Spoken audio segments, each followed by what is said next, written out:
one other little slide here with their names all over it. So we are fortunate to have 5 people who are willing to give their time and speak today. And our topic for this public forum is making recovery more accessible. So what we're presenting to you is information about 3 kind of amazing and incredibly cool programs that FAN has in order to help make recovery more accessible to people. Lieutenant Mario Bastianelli of the Sterling Heights Police Department has been very active with and is going to speak about FAN's comeback program, a quick response team program that is currently in Macomb County, but I think it's also expanding now into some of the other chapters. And hopefully that's something we'll be able to be doing sometime soon as well. Kim Cervoni is going to be talking about FAN's Family Recovery Coach program, and John Ray is going to talk about the Peer Recovery Coach program. They're each going to tell you a little bit about the program, about what family and peer recovery coaches do, and how you could access those services if that's something that you're interested in. The services of both family recovery coaches and peer recovery coaches through FAN are free. So it's something that if you have a need for, you could reach out to FAN and access that service. Lisa Catanio-Basca is FAN's Regional Angel Coordinator and Recovery Coach Supervisor. She pretty much heads up the Hope Not Handcuffs program. So she's going to talk about that program generally. And she's also going to introduce Jeff Jones, who is one of our directors on our FAN chapter board of directors, who will be the Hope Not Handcuffs Angel Coordinator for our region. So each of them are going to speak for about 10 minutes. And then once they're done, we will open it up for questions from the audience. So I'm going to stop sharing at this point and allow Lieutenant Bastianelli to begin. Thanks, Lauren. I just want to thank you for allowing me to be here and speak to all of you. I'm honored, and I have to say I'm very proud to be a part of this program and to tell you about it tonight. So let me start really how it kind of began. The quick response team in late 2019, an amazing person named Linda Davis showed up to a chief luncheon, and she proposed to all the police departments in Macomb County at this luncheon that the FAN was looking to pilot a program called the Comeback Quick Response Team to help people suffering from addiction and obviously dealing with the opiate epidemic. So as soon as she proposed that, my chief and I were kind of like, we jumped up and we were like, we have to be the first to do this. We thought it was just an amazing program. And to give you a little background to Sterling Heights, 3 years prior to this, we averaged anywhere between 120, 130 overdoses a year, which is an astronomical amount. And typically around 20 people, 20 deaths per year, way too much. So we were searching for something, anything, right? Because we didn't have the answer to help with this problem, serious problem in our city and across the state and the nation. So that being said, we began, we put together, we coordinated and mirroring our program after Huntington, West Virginia, they had the same type of program. And the program is made up of a police officer, a peer recovery coach, and a family recovery coach. Kim is actually our family recovery coach. She's amazing. We're very blessed to have her. And since we started this program in February of 2020, we have knocked it out of the park. Talking about making a difference, simply just being proactive and taking that step and bringing resources and help to people's door that either they just recently overdosed and they survived, and or if they were suffering from substance use disorder. So with that being said, we knocked it out of the park. We got going, great success. I can tell you, because of our success in the last year, look, police departments, they're not dumb. They see something that's working, they want to mirror it, they want to implement it. And since we've started this program in 2020, in February 2020, there are now 12 other police departments across the state of Michigan that are doing this. Actually, at the end of next week, there'll be 16. We're training 4 more next week. And then Sterling Heights, we overall with all the programs we've had, we have visited 575 people. That's a lot, bringing resources to. And in Sterling Heights alone, we have visited 167.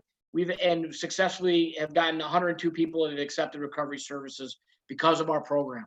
Now, talking about making a difference, it's a 52% success rate, where before we started this program, we had a 0% success rate. And, thankfully, and essentially what we're doing is we're bringing hopes on handcuffs to people's door, which is an amazing program. And I'll tell you folks, I've dealt with a lot of nonprofit organizations and none hold a candle to fan.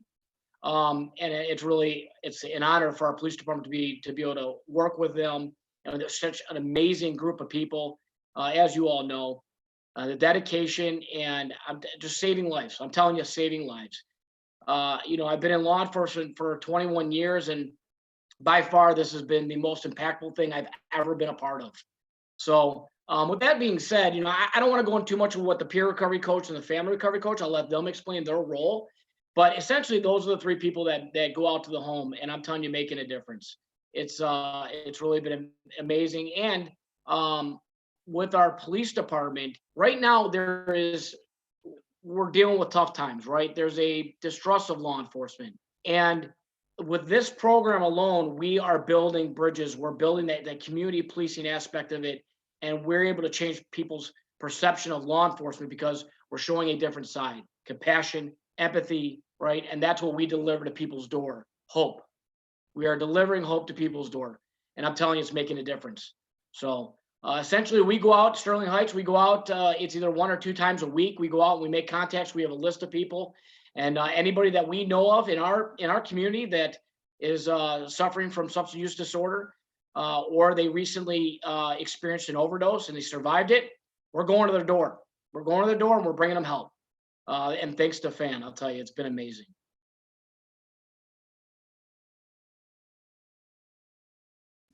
Thank you so much. Are you finished with the introductory remarks, Lieutenant Bastianelli?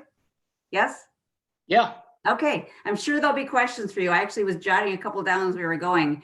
So let's move on to Kim. You want to tell us a little bit about what you do as a family recovery coach? Sure. First, thanks, Mario, for the compliment. That was kind. I also want to say that the officers that we work with are amazing. They make such connections with the people that we talk to. And a lot of the times I think it's the stories that they tell that actually get the person interested in going to treatment or getting some kind of help. So what I do as a family recovery coach is I meet with families or with one person. Generally, we do like to meet with the whole family because it is family disease. And we meet for about 3 months, give or take, once a week, twice a week. Meeting in person was the way that we preferred to do it, but with COVID, that's not really happening a whole lot. So we do either FaceTime or Zoom or phone calls, and we kind of meet the family where they are.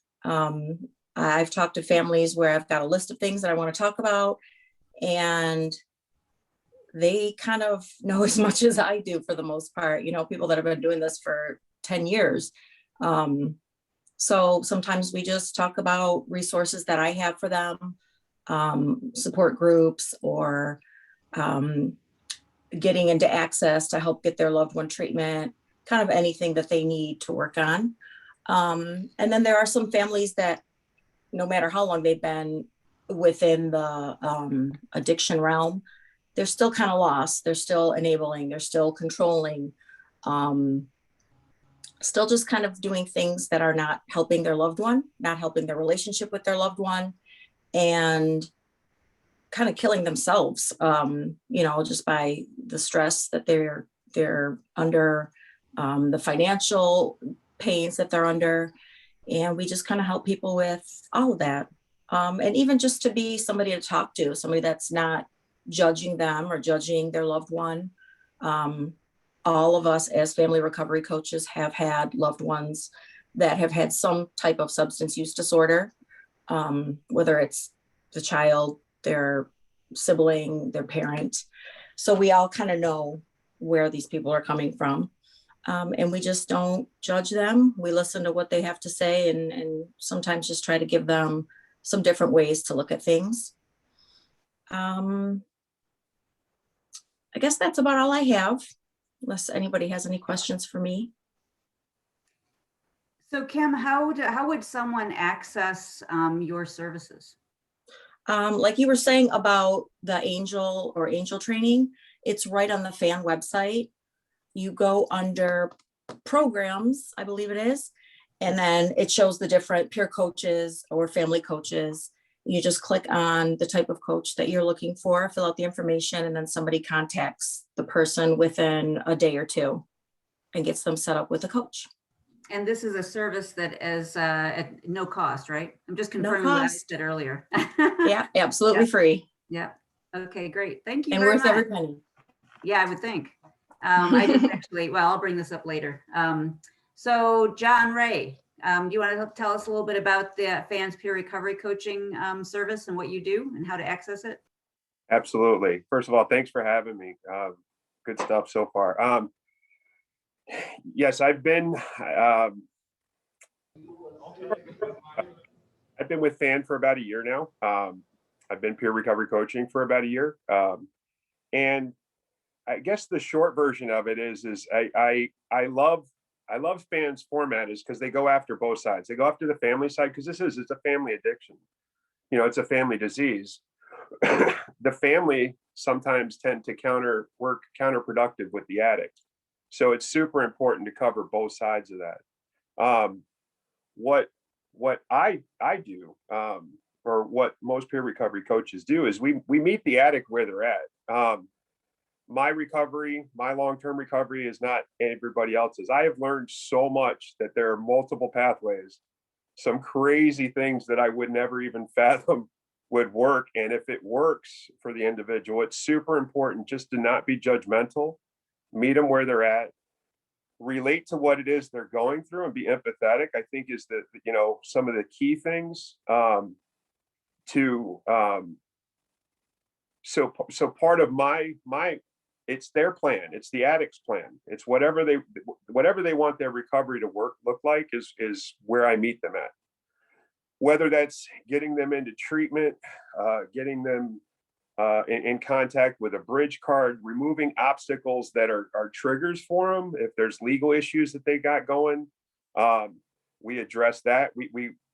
We sit down and we figure out what are the main things right now that occupy their mind for the course of a week, and or that wake them up in the middle of the night, haunting them. Do they have legal issues? Do they have money issues? Do they have job issues?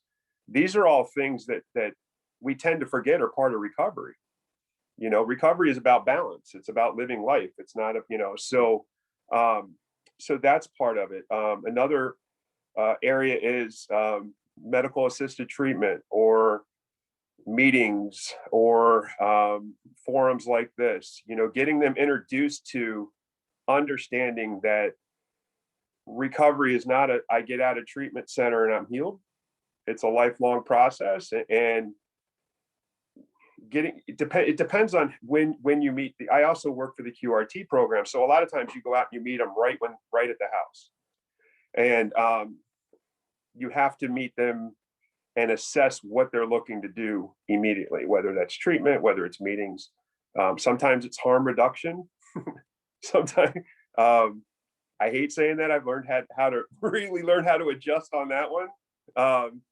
Sometimes going in and saying, hey, abstinence is the way that we're going to go. I can't do that because they'll immediately cut off. So it's pretty much, I love it.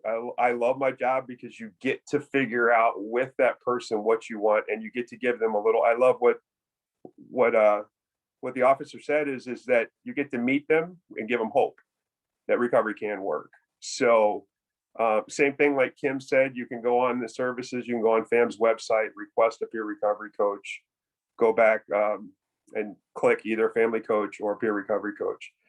I want to share one story of how powerful, and this just happened last week, and I think it's so important to put it into real life perspectives because it makes it real. I got the opportunity to go into a house last week, which was a trap house, and I was invited by somebody that we were able to that reached out to FAN the week prior and said, hey, I have an addiction problem and I'd like to get help, and requested a family peer recovery coach. We went to the house last week, and 4 people living in the house, all 4 addicted, all 4 had Not only addiction there's a mental side and there's a chemical side. So 2 or 3 of them had mental issues as well, that you have to work them together. You have to work them together, and because if you address one, the other one's going to rear its head. And we got an opportunity to get 4 people into treatment in one day, which is absolutely the most empowering thing that's there. And to have to be a part of what FAN does doing that, it is absolutely amazing. And it shows it works. And to your point, it's word of mouth. The first one, he says, "Hey, my cousin has a problem. Can you meet me here?" Absolutely, I got you. We go there, we assess the situation. The other person sitting in the living room going, "Hey, can you do that for me?" Absolutely, let's go. And then the other person called me a day later and says, "Hey, you're helping them. You mind helping me?" Absolutely. Let's get you into treatment. Let's get you into some long-term stuff. Let's detox you. Let's move on. So, peer recovery coaching, it's fun. You not only get them into treatment, but you meet them at different stages of their recovery. So that's about the short of it. Wow, that's an amazing story. And that was a part of the QRT program. You did that. Is that right? Correct. Yeah. So quick question as we're going along, and this may be a question that is, I'm not sure who it's best for. So whoever it's best for can just pipe in. And the question is there a waiting list for any of these, either family or peer recovery coach services? I mean, is there, I'm just wondering where we are in terms of capacity versus need. It fluctuates. Yes. Basically, I'm in the Downriver area, but waiting lists, no. We can normally team somebody up almost immediately, even if it means that I have to segue over into another district to gap it for a minute until we get somebody in place. However, it comes in ebbs and flows. So if I get 30 people from my area or from Wayne area or from wherever, you have to manage your caseload because you want to be able to fully be there for the person. And sometimes that can get tricky. It's either feast or famine. So to answer your question, no, there's not a wait. Just sometimes we have to do some shuffling of some people to maybe fill in the gap on it until we get somebody in place. But we never leave them out hanging. I'm talking and I'm muted. I see that that Lisa just put in the chat that she'll reach out within 48 hours after someone submits their request for family coaching. I have some other questions, but I'm going to hold them back until we hear from Lisa and Jeff. So Lisa, you want to go ahead and talk about where we're at with Hope Not Handcuffs program? Yeah, sure. Thanks, Lauren. I'm so glad to be here. So just real fast, Hope Not Handcuffs launched in 2017 on February 1st. So we're just 1 month over our 4-year mark. And we have given hope to over 5,300 people. And what that means is we have given them resources for outpatient, resources for peer recovery coaching, inpatient treatment, transitional housing. So 5,300 people that we have absolutely been there for, answered the Hope line and helped them with their road to recovery. So right now we started off with just 20 police stations in Macomb County, which started in February 1st. And now we are over 100 police stations. We just launched our Lansing area, Ingham County, Clinton. And we, like Lauren said, March 16th is our goal right now for Garden City and City of Wayne. And this has been a long, long time coming. And I am so thrilled we finally have a date. So I'm really hoping we can stick to that date. We also are launching up in the UP area, up in Gaylord. And that's going to be happening in March this time too. So without me going into it too much, I'm going to introduce Jeff. Jeff has been like my sidekick for the last year. We have been working so hard to get this program launched, and he's been helping. So I am just so thrilled to have him. So I'm going to let him go ahead and speak. Jeff, you want to go ahead and talk why you became involved and what we need? Well, I got involved mainly due to my wife. She's a nurse practitioner who specializes in individuals suffering from substance use disorder. She's on this call or this Zoom call right now, Christine Jones, she's waving. And through her and the connections she made, I started attending fan meetings at a couple chapters.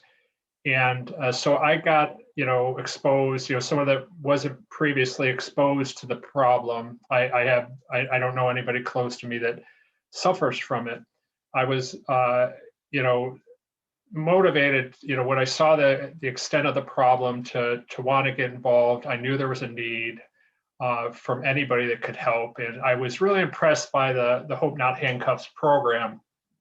What it does, again, one of the speakers earlier said it's a life-saving group. It's critically important in, to give resources to these individuals that are coming forward at a desperate time. So when, I got word that we were going to launch in Northwest Wayne, I wanted to get involved. I signed up for the Angel training, but I knew I could do more. And I was willing to do more to bring this forward and, see us launch. And, unfortunately, due to COVID, I think that's impacted our launch date. And I'm happy, I'm more than thrilled that we're going to be able to launch this month. I've looked forward to it for over a year. And as far as what we need volunteers. We need anyone that's willing to sign up for the Angel training. We would welcome all volunteers. Lisa, correct me if I'm wrong, but we need not only volunteers to man the phone lines, but also individuals to meet with the individuals at the police stations or firehouses. Yes, at the police stations. Yes, we need volunteer angels to meet there. And then if you're not interested at this point, because of COVID going into the police stations, you can always help us with maintaining the bins and help Jeff make some calls to kind of keep everybody engaged into the program. So let me jump in here and just ask them a couple questions. I'm not sure that everybody who is with us today is familiar with how the whole angel process works. And I think that hearing the idea that people are trained to go meet with people who are seeking treatment and helping them get into treatment sounds scary and overwhelming and beyond their education or training level. And maybe they're not sure of the time commitment. And so I thought maybe you could give some detail about that. Yeah, absolutely. So I do apologize. I guess I just thought everybody knew what Hope Not Handcuffs was. So let me start off by saying anybody that is struggling with a substance use disorder, including alcohol, can walk into any of the participating police stations. We have them listed on the FAN website. And like we talked, Garden City and City of Wayne is going to be launching. So they're going to be a safe zone, somewhere where anybody that is struggling can walk into that police station and all they got to say is, I just want an angel, I want help. So what that officer does is make one phone call to Jeff. Jeff in returns calls one of our volunteer angels in that area. And what you do is you meet them there, just like John Ray was talking. You're meeting them at the police station. You're gonna do a quick intake, which is basic demographic information that you would give at the doctor's office. But everything right now, because of grant funding, is all on an iPad. So everything is electronic, nothing's on paper. And you go through a training with that. And you're asking them their basic demographics, what they're struggling with. Then you find out the kind of insurance, and there's like a step-by-step protocol that you can follow. You would call your county access department. And I don't want to get too much into that, but what they are is every county has what we call the PIHP, our access center, and they make that transition into what detox or treatment facility is best suited for that person that is struggling.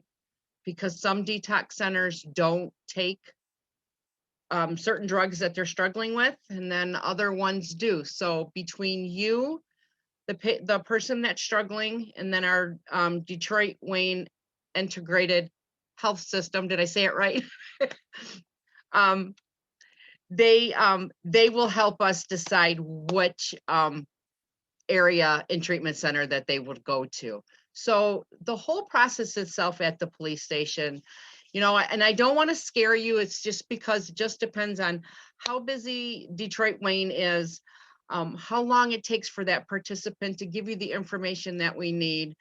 I would say about an hour. It can go over, and that's only because, again, it depends on how bad the person is hurting. Like normally they're going through detox and they're not feeling very well.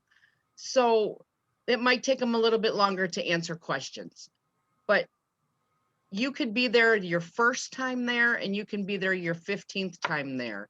And all they know is a volunteer angel. An angel came out and met them at the police station, helped them get into treatment.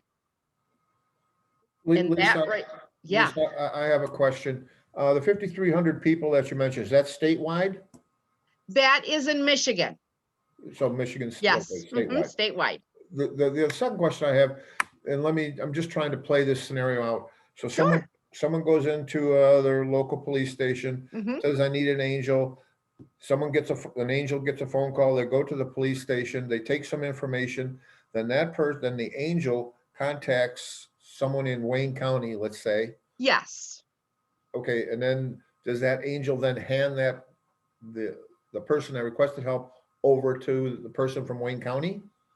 Yeah, on the phone, yes. And then they do their screening, which sometimes, Tamaria, why don't you correct me if I'm wrong, maybe 30 minutes for a screening, 40 minutes maybe? Approximately 30 minutes. Okay. And it takes place immediately right there. Mm-hmm. Okay, so the angel then hands it off to someone else. Yes, but you're there for support, and you're there working together with Detroit Integrated Health. Okay. Until they can come pick them up. Right. And then when that person goes into the treatment house or whatever it may be, then that angel no longer has contact with that person?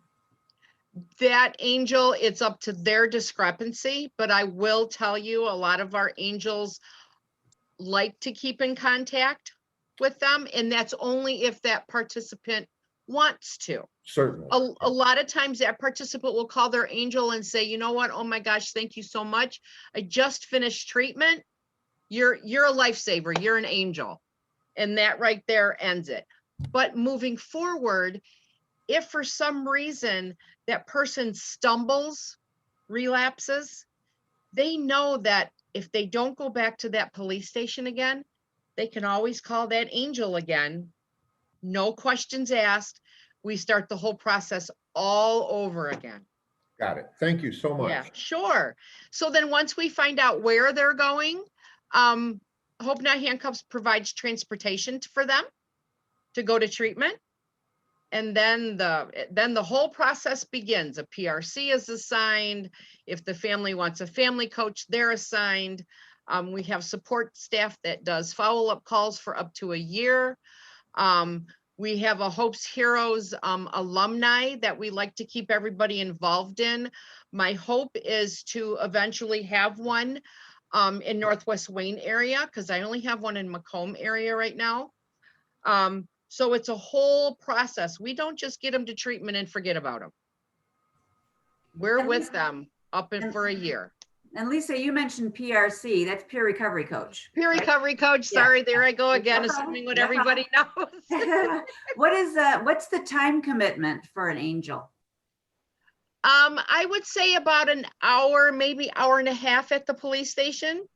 What's the time commitment like per month though? You do shifts Oh, or whatever, right? Yeah, so you know what, you could go, it's a 2-hour commitment a month, and that could be just one call a month. But you could do more. So But you, minimum of 2 oh, overdoses in a month. absolutely, please do more. Yeah. Mhm. John Ray is not only a peer recovery coach, he also acts as an angel down there too. Yeah. So he does dual roles. And I know that Jeff has been making some angel runs, right, Jeff?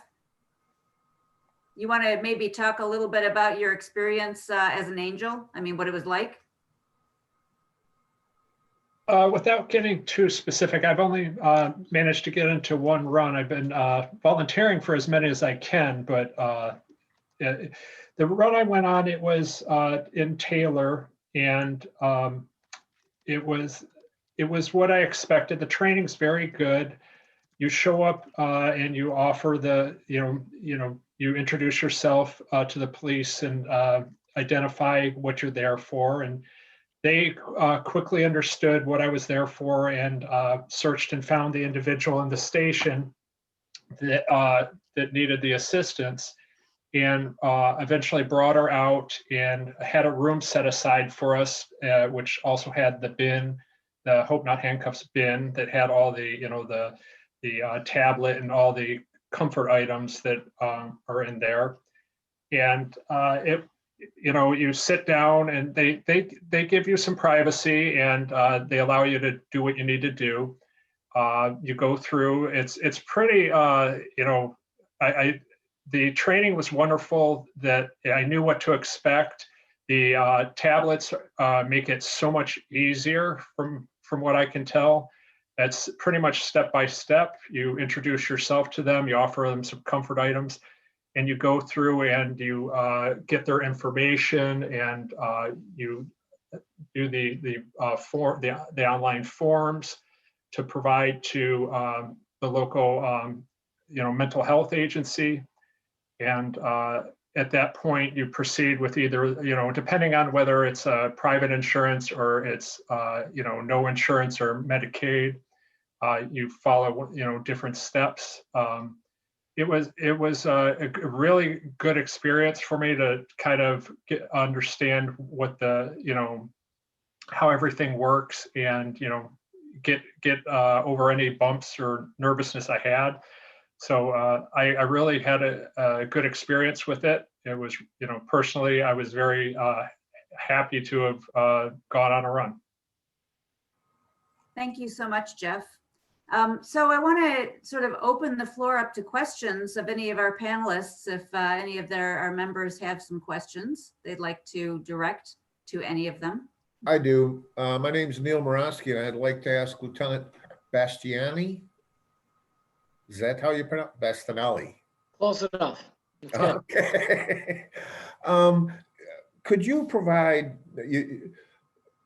a real life example as to just what's happened recently within your area?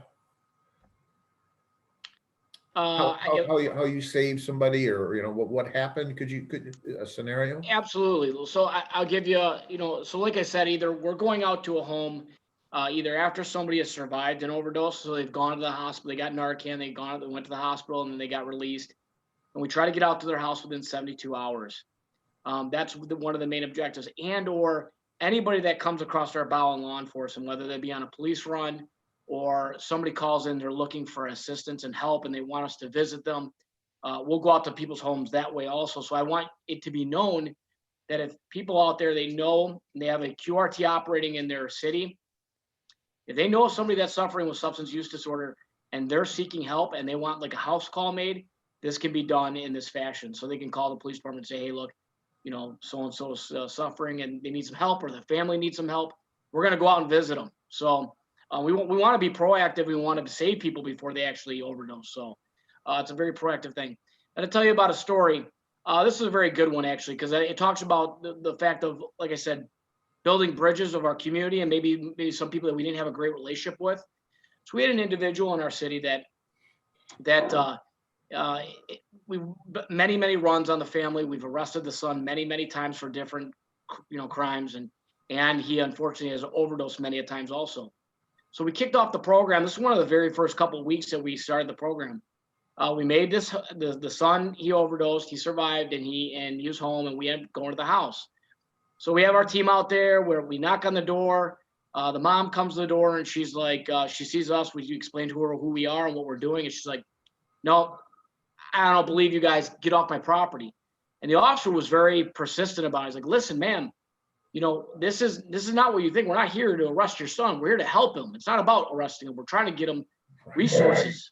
And so it was kind of back and forth. Didn't really believe us. So the officer, thinking outside the box, we did a press conference in regards to our program. So he pulls it up on his phone real quick, shows the mom, hey, look, see, I'm telling you the truth. Look what's going on. As soon as he kind of relayed that to her, and then she was immediate, that it built that trust, right?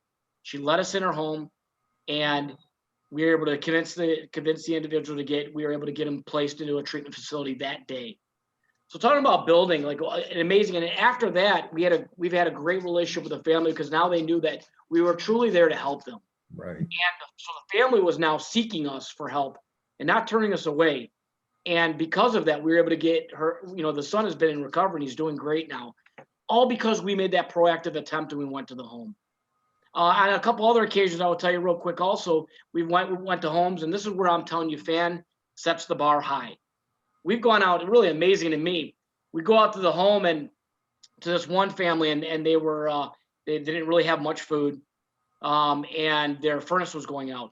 FAN ended up seeking a mechanic, basically a heating and cooling person, that ended up coming and fixing the home and fixing the furnace. I mean, talk about going above and beyond, and at other instances bringing food to people. Like, I'm not saying that happens all the time, because we get so inundated with everything we're doing, but talking about going outside the box to be able to help people.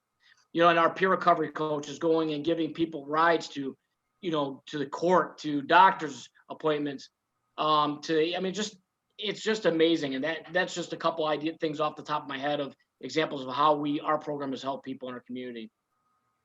Thank you so much. That was wonderful. I appreciate that. Thank you. You're very welcome, sir.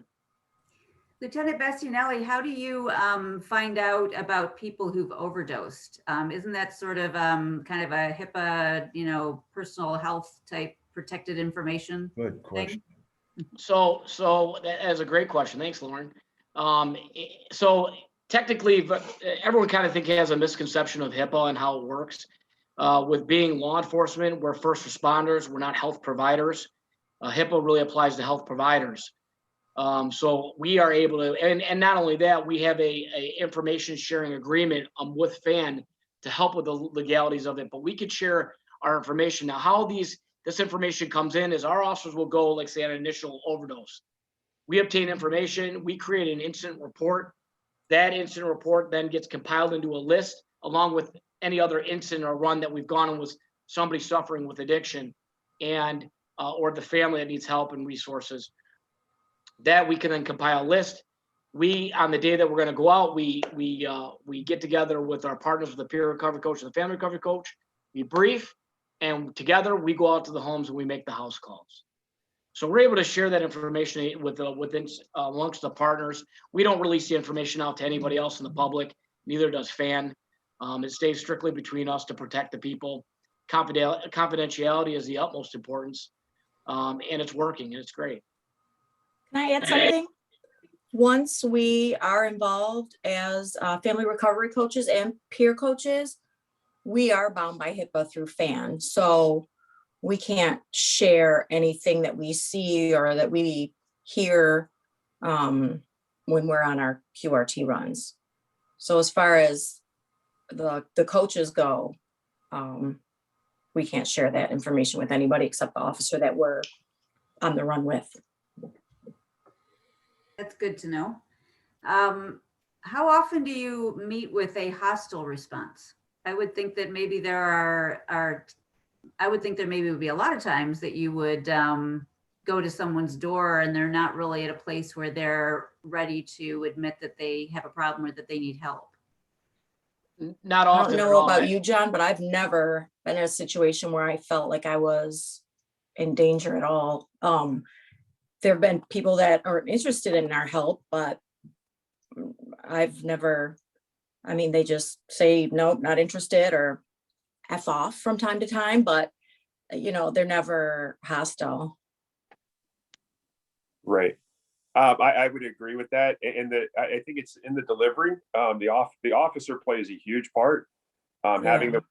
the so an example of that, again, you don't give up because you want that person to know that you're there for them.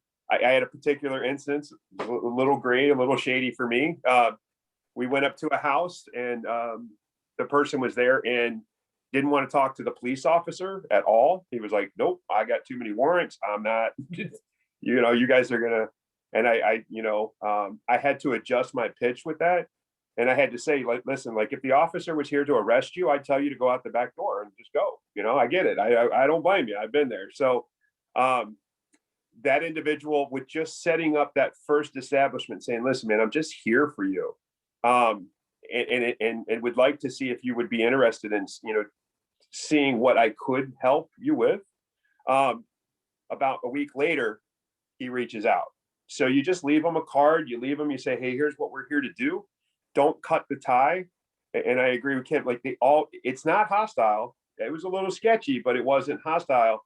But if you meet them right, they'll pick you back up. They'll call you in a month when it gets painful enough. They'll call the police department. They'll say, hey, listen, you were out of my house. Can you, still help me? Absolutely. We got you. So, and you just add them back into your rotation. So. Mm-hmm. Are there any questions that anybody has? Nicole just raised her hand. Yes, thank you. I had to find the unmute. Yes, I just wanted to ask Lisa one more time. Hi, I'm Nicole from Detroit Wayne Integrative Health Network. Hi, Nicole. Lisa, hi. I want to hug you.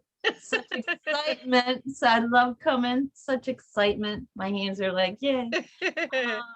I like to also pass the word. So, and the Angels program, I know you just got accepted with Garden City and Wayne, but where else? What are the other locations? We are in the Downriver area. I'd have to pull, I'd have to pull up my, hang on, and I will tell you right now, and I've got it. I am in Allen Park, Ecorse, Flat Rock, Gibraltar, Harper Woods, Lincoln Park, Melvindale, River Rouge, Rockwood, Romulus, Southgate, Taylor, Woodhaven, and Wyandotte. How can I find that so I know for sure? Because I'm going to pass So, that. It's on the Families Against Narcotics webpage or the Hope Not Handcuffs webpage. Okay. I'll check the Hope website. Yeah, for sure. Please do. Thank you. You're welcome.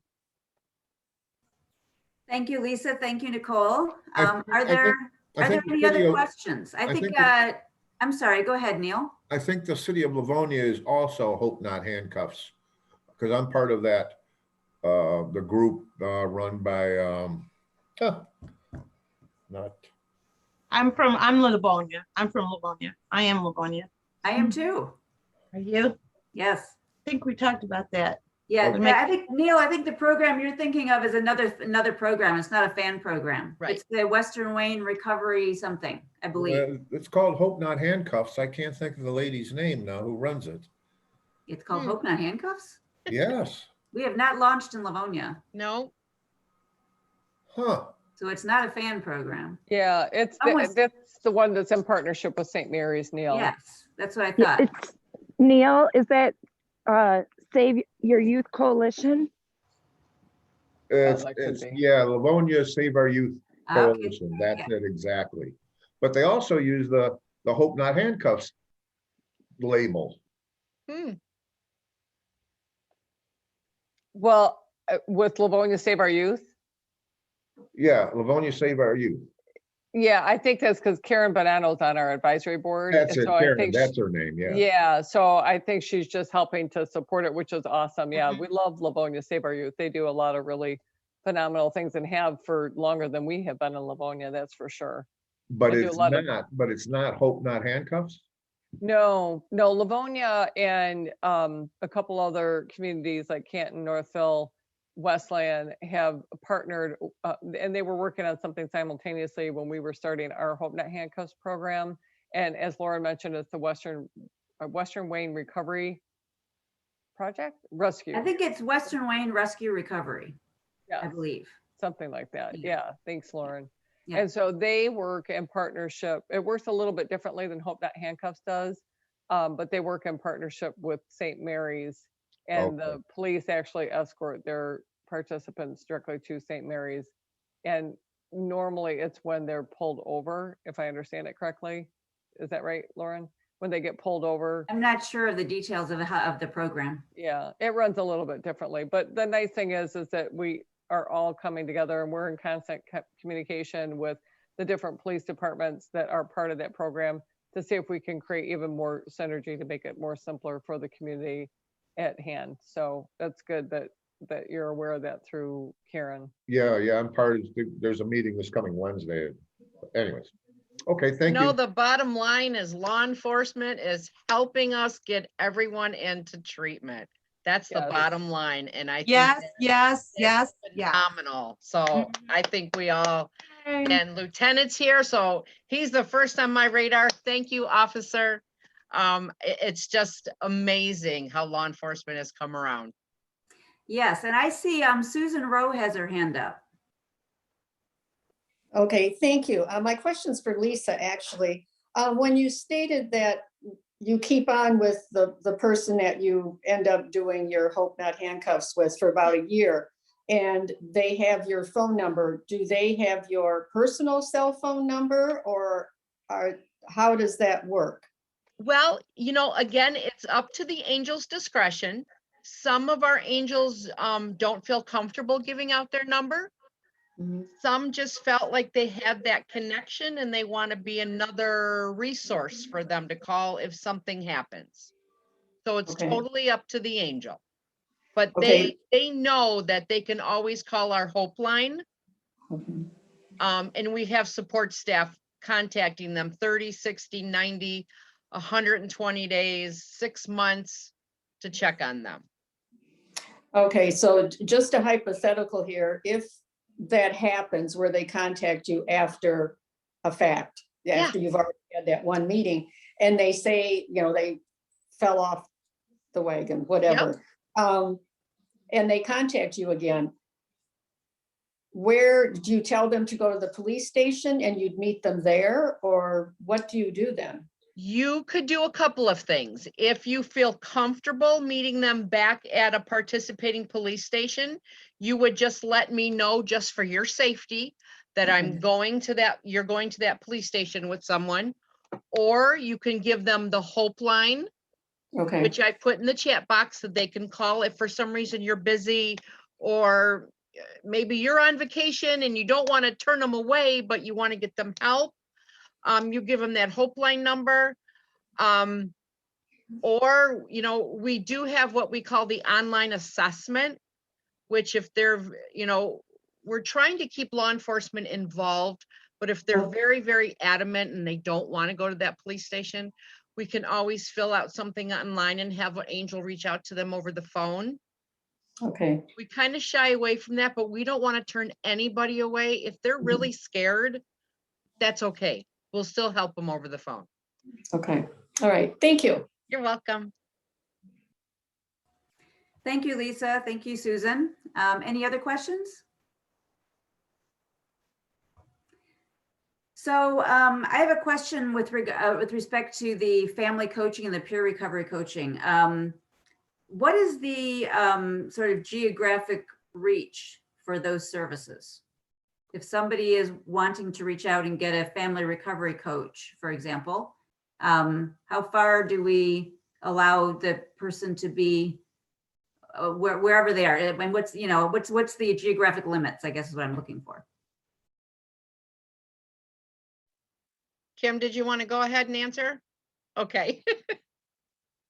So we like that everybody that comes through the program to be maybe connected with a fan chapter, but if they are not in the state of Michigan, I can still get them a family recovery coach.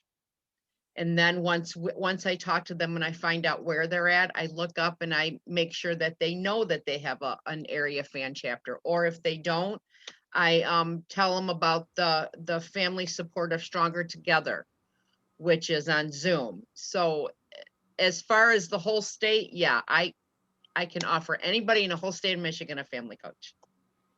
To follow up on that question, I live in Livonia. Let's say I'm an angel and someone calls me from, I don't know, Sterling Heights or Troy or something. Or would they call someone closer?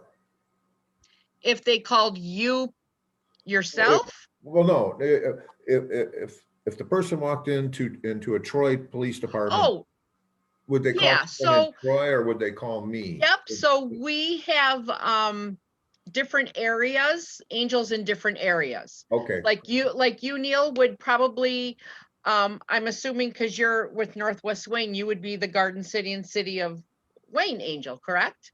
Livonia, Garden City, Northville. Yeah, so we have angels that are in each county.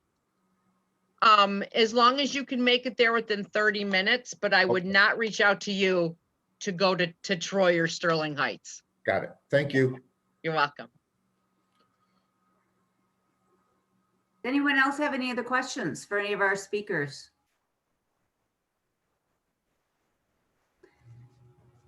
So let me just throw out a little scenario and I can get a little feedback from Lisa or Kim or whoever is the appropriate person with respect to this.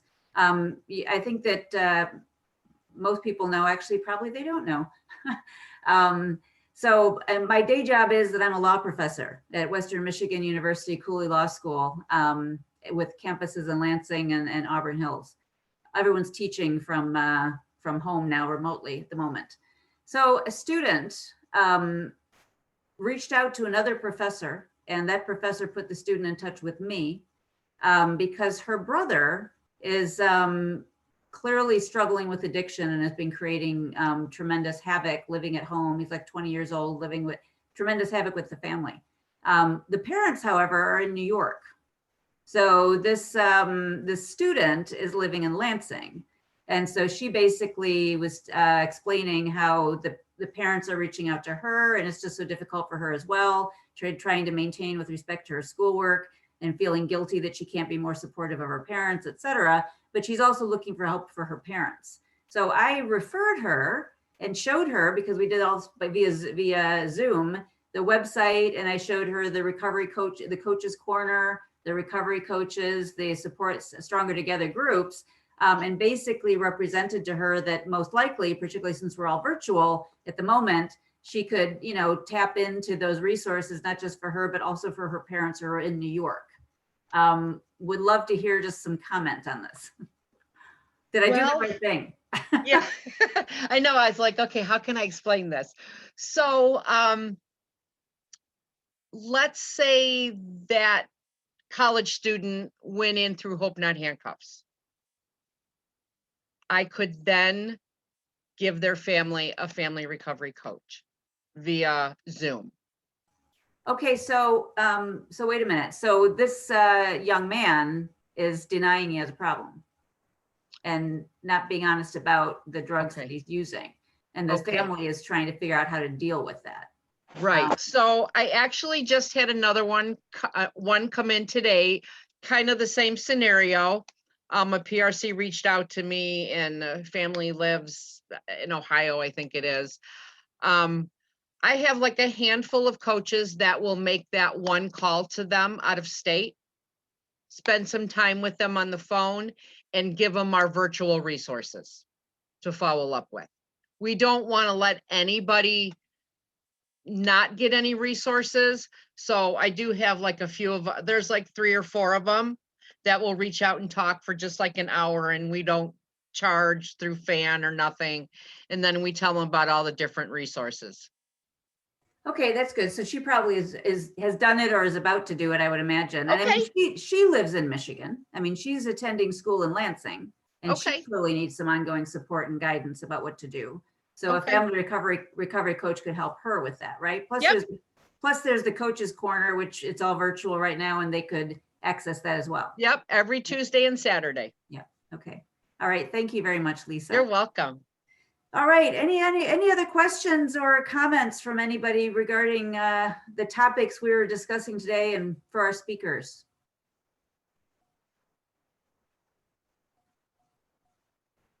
Okay, so I guess hearing none, I want to give a big thank you to all 5 of our speakers for joining us today and giving up a portion of their Monday evening to help educate the people who are with us and those who are watching us on Facebook.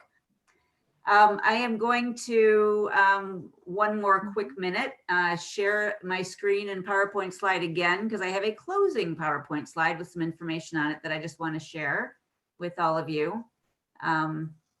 So there we go.